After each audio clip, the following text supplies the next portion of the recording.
नमस्कार दोस्तों, मैं हूं शेष करण चारण और मेरे YouTube channel hello history by professor Charan पे आप सभी का स्वागत है।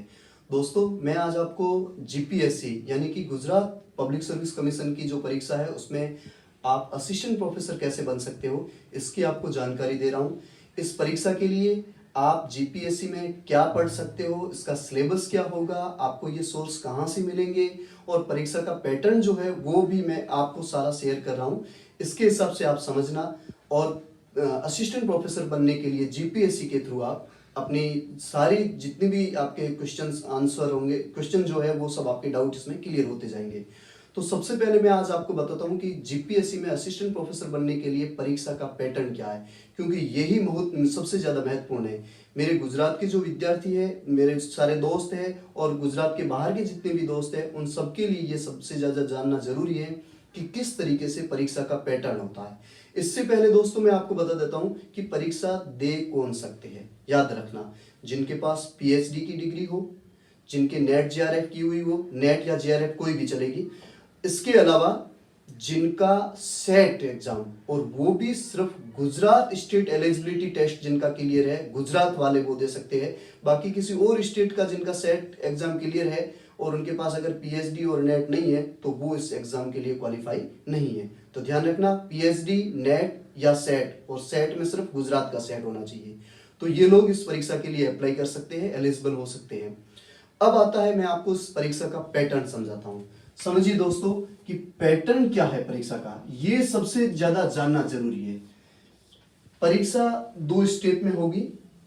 पहला जो आपका स्टेप है वो है लिखित परीक्षा। लिखित परीक्षा के अंदर आप लोगों को क्या करना है, और दूसरा जो है वो है मौखिक, मतलब कि इंटरव्यू। तो लिखित और मौखिक के अंदर आपको जो दो ये पैटर्न स्टेप है। अब लिखित पे आते हैं अपन। सबसे पहले लिखित परीक्षा के अंदर आपको 3 घंटे के टाइम में 100 नंबर और 200 नंबर के 100 क्वेश्चन और 200 क्वेश्चन, टोटल टाइम है अपने पास 3 आवर्स। 3 घंटे के अंदर अपन को 300 सवाल करने हैं। इस बात का आप स्पेशली ध्यान रखें। ये पेपर होगा, ये आपको एक साथ ही दिया जाएगा और 3 घंटे पूरे होते ही आपसे ये पेपर ले लिया जाएगा। इसकी एक ही OMR शीट होगी। अब सबसे ज्यादा जानने वाली बात जो मैं आपको बता रहा हूं वो ये है कि ये जो 100 नंबर का पेपर है, ये सामान्य जनरल नॉलेज का पेपर है। अब इस जनरल नॉलेज के पेपर के अंदर सिर्फ गुजराती ही मीडियम है, याद रखना। इसमें गुजराती मीडियम के ही 100 सवाल होंगे, इस चीज को स्पेशली ध्यान रखना। और ये जो 200 नंबर का जो पेपर होगा, ये आपका जो भी विषय है, जो भी आपका सब्जेक्ट है, उस सब्जेक्ट का ये होगा। इसके अंदर आपको गुजराती प्लस इंग्लिश दोनों मीडियम के अंदर क्वेश्चन आपके होंगे। याद रखना, लैंग्वेज का जो पेपर होता है वो उसी लैंग्वेज के अंदर होगा। बाकी जितने भी सब्जेक्ट है, उन सारे सब्जेक्ट का जो पेपर होगा उसमें ये पेपर जो विषय का है, सब्जेक्ट का है, उसमें गुजराती मीडियम में भी आपको सवाल मिलेंगे और इंग्लिश मीडियम में भी मिलेंगे। लेकिन जो जनरल नॉलेज के 100 क्वेश्चन होंगे ये सिर्फ गुजराती मीडियम के होंगे। इन दोनों का टाइम टोटल अपने पास है 3 आवर का टाइम है, 3 घंटे का अपने पास टाइम है। 300 मार्क्स का होगा और 300 क्वेश्चन होंगे। सबसे बड़ी बात, 3 घंटे के अंदर अपन को 300 क्वेश्चन अटेंड करने हैं। अब इससे भी एक महत्वपूर्ण बात और है कि ये जो आपको ऑप्शन दिए जाएंगे OMR शीट में, जनरली अपन ऑप्शन 4 ही आते हैं, ABCD, लेकिन यहां GPSC के अंदर आपको ABCD के साथ में E ऑप्शन भी मिलेगा। E ऑप्शन इसलिए कि अगर आप कोई सवाल अटेंड नहीं करते हो तो उस E को घेरा करना, डार्क करना जरूरी है। याद रखना, अगर आपने कोई सवाल छोड़ दिया है जिसको आप अटेंड नहीं करना चाहते हो तो भी आपको E पे घेरा करना जरूरी है, और जो आप अटेंड कर रहे हो, जो आपका राइट है, वो आपको अटेंड करना ही है। ABCD में कोई ऑप्शन में आपका राइट आंसर है तो उसमें लिखना। बाय द वे आप कोई क्वेश्चन छोड़ रहे हो तो उसके अंदर E डार्क करना जरूरी है। नेगेटिव मार्किंग 1/3 है, याद रखना। और अगर आपने जो क्वेश्चन छोड़ा और उसका E डार्क नहीं किया तो भी वो गलत होगा और आपका 1/3 मार्क्स काटा जाएगा। इस बात को स्पेशली ध्यान रखना। 3 घंटे के अंदर 300 क्वेश्चन और उसमें भी E ऑप्शन भरना जरूरी, जो सवाल आप नहीं अटेंड कर रहे हो उसके लिए। तो बहुत ज्यादा टाइम मैनेजमेंट का ध्यान रखना पड़ेगा। इसके लिए मैं आपको एक ही सुझाव देता हूं कि जो क्वेश्चन आपको सबसे पहले आ रहे हैं उनको अटेंड करना, साथ ही साथ ओएमआर सीट में उसको भरते जाना। ये होगा रिटर्न का पेपर। अब इन रिटर्न का जो पेपर है 300 क्वेश्चन है, इनका फाइनल वेटेज जो होगा वो 50% वेटेज होगा। याद रखना 50% वेटेज में काउंट होगी। अगर आपको 300 में से 150 क्वेश्चन आ रहे हैं, 150 आपको मार्क्स आ रहे हैं, तो इस 150 का फाइनल का 50% वेटेज आपके 25 बन गए। 50 का वेटेज कितना होगा? 25 बन गया। तो रिटर्न का वेटेज 50। अब आता है मौखिक पे। आइए, मौखिक का जो वेटेज होगा ये भी 50% होगा। याद रखना, मौखिक जब आप रिटर्न एग्जाम क्लियर कर लोगे तो जीपीएससी में इंटरव्यू के लिए आपको कॉल किया जाएगा। इंटरव्यू के अंदर आपका 100 मार्क्स का इंटरव्यू होगा। 100 को 50 में वेटेज में कन्वर्ट करेंगे तो अपना रिटर्न और इंटरव्यू दोनों का जो वेटेज है वो 50-50 रहेगा। याद रखना। और इस 50-50 वेटेज के अंदर आप कहाँ स्टैंड करते हो मेरिट के अंदर, आपके अकॉर्डिंग टू सब्जेक्ट की जो मेरिट रहती है उसके अंदर आपको ये जो वेटेज है वो इस तरीके से रहेगा। मैं चूंकि गुजरात पब्लिक सर्विस कमीशन के द्वारा सेलेक्टेड 5th रैंक पे असिस्टेंट प्रोफेसर हूँ, 2018 के बैच का हूँ, तो मैं आपको बता देता हूँ कि आप ये मत समझना कि इंटरव्यू के अंदर जो गुजरात के अंदर है उनको ज़्यादा प्रॉफिट मिलता है और बाहर वालों को नहीं मिलता। ऐसा नहीं है, क्योंकि मैं खुद राजस्थान से हूँ और मेरे आप अगर इंटरव्यू के मार्क्स देखोगे तो मैं 3rd टॉपर के अंदर आता हूँ इसमें। मैं आपको ये जानकारी और दे दूं दोस्तों कि गुजरात लोक सेवा आयोग की जो इंटरव्यू की प्रोसेस है वो इतनी पारदर्शी है कि आपको कहीं और इतनी पारदर्शी किसी और पब्लिक सर्विस कमीशन में थोड़ी मुश्किल मिलती है। एकदम ट्रांसपेरेंस है। अगर आप में काबिलियत है, योग्यता है तो आपका चयन सुनिश्चित है। इसके अलावा आप इस 100% वेटेज के अंदर जो मैं फाइनल जो बता रहा हूं, जैसे हिस्ट्री की जो मेरिट रही है पिछली बार, तो आपको टोटल 100 का वेटेज है कम से कम 60% के आसपास समझ के चलो। 60% मार्क्स आपके हैं, 50 से ऊपर होने ही चाहिए, तो आप समझ सकते हो कि आप सेलेक्ट हो सकते हो।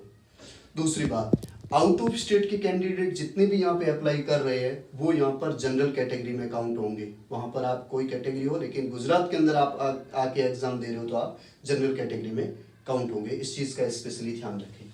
तो ये परीक्षा का है पैटर्न।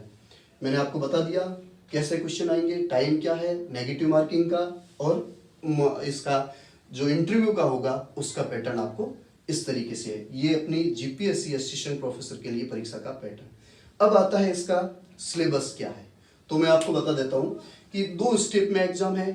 जो इसका सिलेबस है उसमें से पहला पेपर जो है लिखित पेपर, उसके अंदर भी 2 तरीके का, ये 100 क्वेश्चन है, ये जनरल नॉलेज के क्वेश्चन है। इस जनरल नॉलेज के क्वेश्चन के अंदर आप देखोगे अपने जितने भी किसी भी पब्लिक सर्विस कमीशन का जो पेपर होता है उसके अंदर मुख्यतः क्या पार्ट होगा, हिस्ट्री होगा, ज्योग्राफी होगा, इको है और पॉलिटिकल साइंस है। इसके अलावा करंट के है, इंफॉर्मेशन टेक्नोलॉजी के है, कंप्यूटर के सवाल होंगे और एनवायरनमेंट से रिलेटेड क्वेश्चन आएंगे।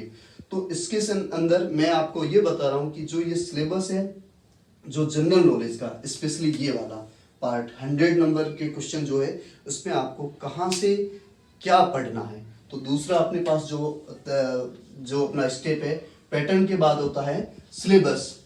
सिलेबस के अंदर आपको क्या करना है कि आप क्या बेटर पढ़ सकते हो, कहाँ से आप ये चीज पढ़ सकते हो। तो सबसे पहले डिस्कस करते हैं अपन हिस्ट्री के ऊपर। मैं आपको बता देता हूँ हिस्ट्री के अंदर आपको क्या पढ़ना है। हिस्ट्री का जो सिलेबस है उसके अंदर जनरली आपको किसी भी पब्लिक सर्विस कमीशन का जो जनरल सिलेबस होता है उसके अंदर आपको मिलेगा। तो आपको सिर्फ इतना ध्यान रखना है कि ओल्ड एनसीईआरटी की जो बुक है इसमें आर.एस. शर्मा की प्राचीन भारत का इतिहास जो है एशियन टाइम का उसमें, और फिर आप पढ़ सकते हो सतीश चंद्रा की आप बुक में मिडिवल भारत का हिस्ट्री पढ़ सकते हो। और इसके अलावा आप करंट के जो मॉडर्न हिस्ट्री है उसके अंदर आप विपिन चंद्रा की बुक पढ़ सकते हो। ये ओल्ड एनसीईआरटी की बुक्स है, ध्यान रखना। 11th और 12th की अपनी जो बुक चलती है एनसीईआरटी की उसमें आपको ये मटेरियल सारा सब कुछ अवेलेबल हो सकता है, और ओल्ड एनसीईआरटी की ये बुक मिले तो सबसे बढ़िया। अब आता है कि ज्योग्राफी के अंदर अब 2 चीजें आपको ध्यान रखनी है कि जीपीएससी के अंदर हिस्ट्री और ज्योग्राफी, ये भारत की हिस्ट्री और भारत की ज्योग्राफी तो होगी, साथ में गुजरात के स्पेशल पर्सपेक्टिव में भी पूछा जाएगा। तो गुजरात के लिए आपको क्या पढ़ना है, मैं आपको एक ही चीज बताता हूं कि जीसीआरटी की जो है गुजरात स्टेट लेवल की बुक, गुजरात स्टेट की जो 11th-12th की बुक्स होती है, उस बुक्स को पढ़ना आपके लिए बहुत ज़्यादा ज़रूरी है।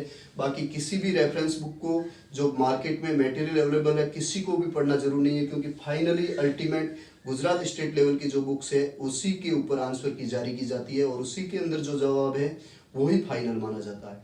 तो रेफरेंस में जो गुजरात के स्पेशल पर्सपेक्टिव में जो क्वेश्चन पूछे जाएंगे उसमें आप जीसीआरटी की बुक पढ़ सकते हो। बाकी एनसीईआरटी में ये है, ये हिस्ट्री की बुक हो गई। अब आते हैं अपन भारत के भूगोल के ऊपर। तो ज्योग्राफी के अंदर आपको 11th और 12th क्लास की एनसीईआरटी की बुक याद रखना, 11th और 12th क्लास की ज्योग्राफी में, ये ज्योग्राफी के अंदर आपको 11th और 12th की ज्योग्राफी में क्या पढ़ना है आपको। पहली बुक आती है भारत का भौतिक पर्यावरण, ये जो है भारत का भौतिक पर्यावरण, ये ज्योग्राफी की बुक है, भौतिक पर्यावरण 11वीं क्लास की है।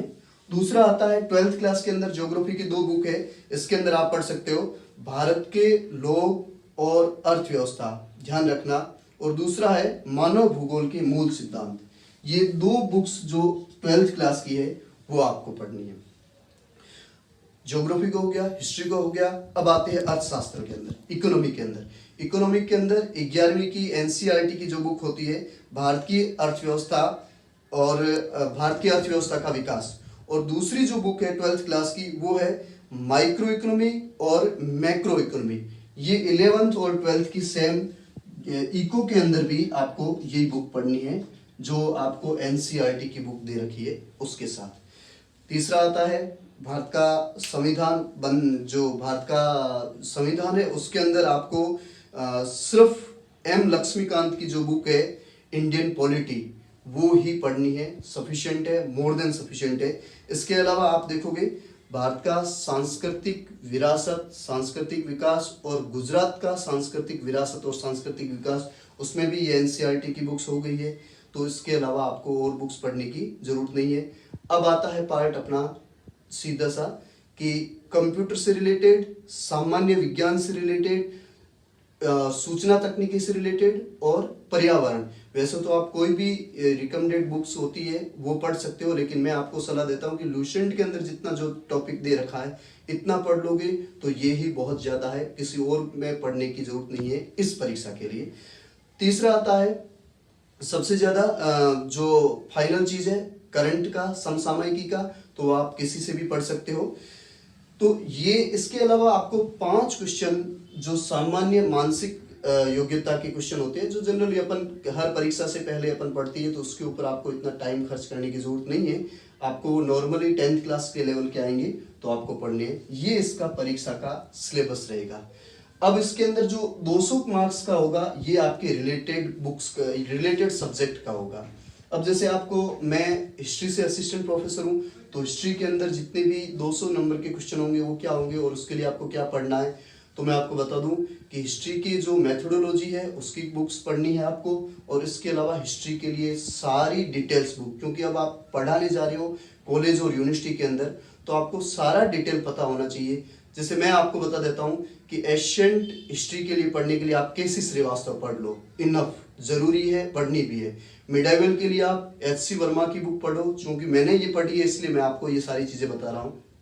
और मॉडर्न के लिए आप देखते हो तो स्पेक्ट्रम की सीरीज आती है, राजीव अहिर की बुक्स, स्पेक्ट्रम प्रकाशन की सबसे ज्यादा बेटर बुक्स है। तो 3 बुक्स आपको हिस्ट्री के जो है स्पेशली इसके लिए पढ़ने के लिए, और इसके अलावा विश्व का इतिहास जो है उसके अंदर आप एनसीईआरटी की कोई पुरानी बुक जो है वो भी पढ़ सकते हो। और करंट के अंदर भी आपको 9th और 10th की एनसीईआरटी की बुक्स जो है उसके अंदर वर्ल्ड हिस्ट्री के बारे में बताया गया है। तो इतना आपको ये लिखित के 200 सवाल के लिए पढ़ना होगा। इसके अलावा जिनका जो भी सब्जेक्ट है उस सब्जेक्ट की पूरी डिटेल आपके पास अच्छे तरीके से पढ़ के होनी चाहिए।